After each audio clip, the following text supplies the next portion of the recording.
پاکستان کی سیاست کو کور کرتے ہوئے ناظرین مجھے 3 دہائیوں سے زیادہ کا عرصہ ہو چکا ہے۔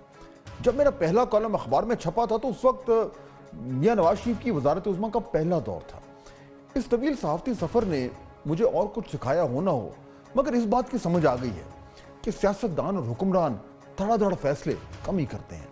سیاست کے دریا کا بہاؤ ہمیشہ سست روی کا شکار رہتا ہے۔ چنانچہ نہ تو زیادہ مایوس ہونا چاہیے اور نہ ہی زیادہ پر امید۔ کچھ ایسا ہی معاملہ حکومت و تحریک انصاف کے مذاکرات کا ہے۔ میں تو کئی دن سے یہی بات کرتا آ رہا ہوں کہ اپنی توقعات کو ذرا ہلکی آنچ پہ پکنے دیں، کیونکہ ابال آنے کے امکانات نہ ہونے کے برابر ہے۔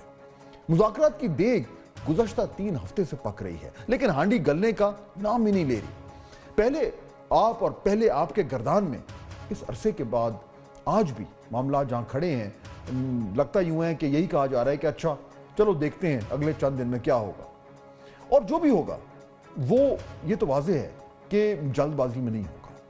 گئے وہ دن جب دونوں اطراف سے یہ کہا جاتا تھا کہ کام فٹافٹ ہوگا اور روزانہ کی بنیاد پہ ہوگا اور وقت ضائع کیے بغیر گفتگو کا سلسلہ آگے بڑھے گا اور 31 جنوری کی ڈیڈ لائن بھی ہوگی۔ اب جب خان صاحب نے کمال لچک کا مظاہرہ کرتے ہوئے تیسری ملاقات کی راہ ہموار کر دی تو حکومت نے اپنا ٹھنڈ پروگرام شروع کر دیا۔ آج کہا کہ سپیکر ایاز صادق بیرون ملک ہیں، واپس آئیں گے تو ملاقات کی تاریخ فائنل ہوگی۔ بھائی سپیکر صاحب کیا کوئی ایسی جگہ گئے ہوئے ہیں جہاں فون بھی نہیں ہے، واٹس ایپ بھی نہیں ہے اور ای میل نامی چیز بھی ناپید ہو چکی ہے؟ ناظرین اس طرح کی لوز بالیں تبھی پھینکی جاتی ہیں جب آپ کا بولنگ کو دل ہی نہ کر رہا ہو اور آپ اکتائے ہوئے ہوں کہ کب امپائر کہے گا کہ بیڈ لائٹ ہو گئی ہے اور آج کھیل ختم ہوتا ہے۔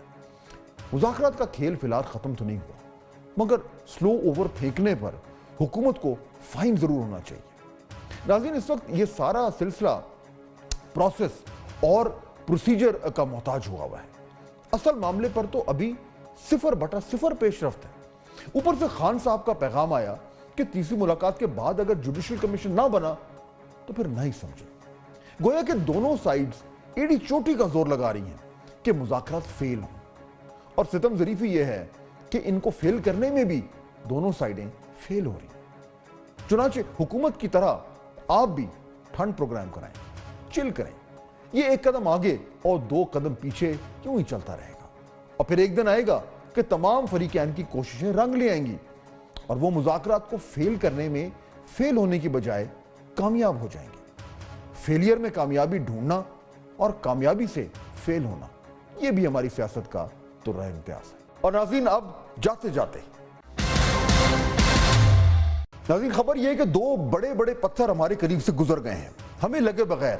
شکر کریں، یہاں پتھر سے مراد ہے میٹیور، یعنی وہ تباہ شدہ سیاروں کے ٹکڑے جو سپیس میں اڑتے پھر رہے ہوتے ہیں۔ امریکی سپیس ایجنسی ناسا کے مطابق گزرے کل یہ 2 بڑے بڑے پتھر ہماری ارتھ کے قریب سے گزر گئے۔ ناسا کے مطابق پہلے میٹیور کا سائز جو تھا وہ 20.4 میٹر تھا اس کا ڈائیمیٹر میں، جبکہ جو دوسرا تھا اس کا سائز تھا 21.03 میٹر۔ پہلا میٹیور ہماری زمین سے تقریباً 3.39 ملین کلومیٹر دور سے گزرا، جبکہ دوسرا 4.41 ملین کلومیٹر دور تھا۔ یہ جو فاصلہ ہے اس کو سیف تصور کیا جاتا ہے۔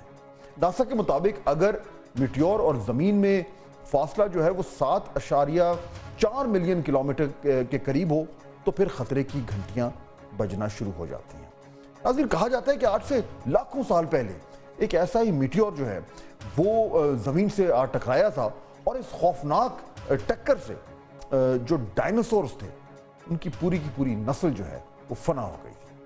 بہرحال اچھا ہوا کہ ہمیں فی الحال ایسا کوئی خطرہ نہیں ہے۔